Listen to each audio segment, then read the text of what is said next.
मर जी एक याद हुए कि सब कुछ श्री जी करती हैं, पर जब परिवार पर दुख और तकलीफ का समय आता है तो हम भक्ति में उस समय कैसे दृढ़ता लाएं? देखो, पूरा बंधन ममता है, ममता।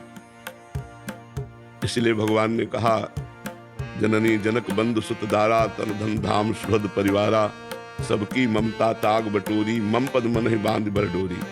माता पिता भाई बंधु पुत्र परिवार घर मकान, सबकी ममता अपने मन सहित मेरे चरणों में बांध दो, तो सच्ची भक्ति होने लगेगी। अभी भगवान की शरणागति पुष्ट नहीं हुई, अभी ममता परिवार में है। तो जब सुख हुआ तो लगता है भगवान की कृपा है, और जब दुख हुआ तो लगता है कि क्या है, ये कौन सी बात है। लेकिन भगवान सुख और दुख दोनों रूप में कृपा ही देते हैं, क्योंकि हमारे किसी पाप कर्म का फल ही दुख है। भगवान मंगल भवन सुख सिंधु है, वो कभी किसी को दुख नहीं देते। पर हमारे कर्म पीछे जो दुख वाले हुए हैं उनको भोगेगा कौन? हम ही को तो भोगना पड़ेगा। अवश्य में भोक्तव्यम कृतम कर्म शुभाशुभम, शुभ और अशुभ कर्म अवश्य भोगने पड़ेंगे। तो शुभ का फल है सुख और अशुभ का फल है दुख। चाहते हो सुख और करते हो पाप, तो दुख तो भोगना पड़ेगा। अब देखो, जो कानून है वो कानून है, उसे कोई काट नहीं सकता।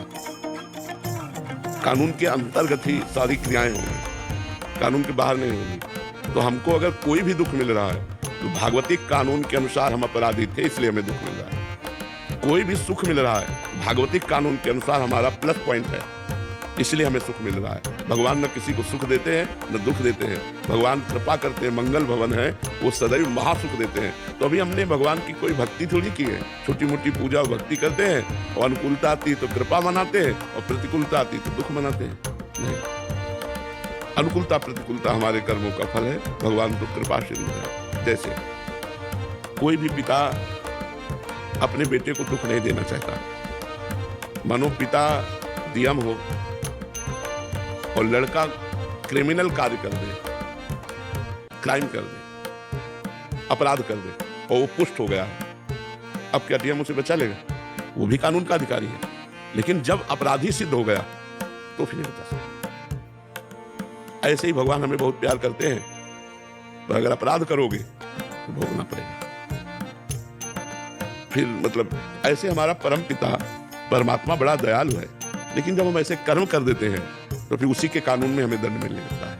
और जब उसकी शरण में चले जाते हैं, अच्छे कर्म करते हैं, भजन करते हैं, तो सारे अपराध माफ करके हमें मुक्त कर देता है।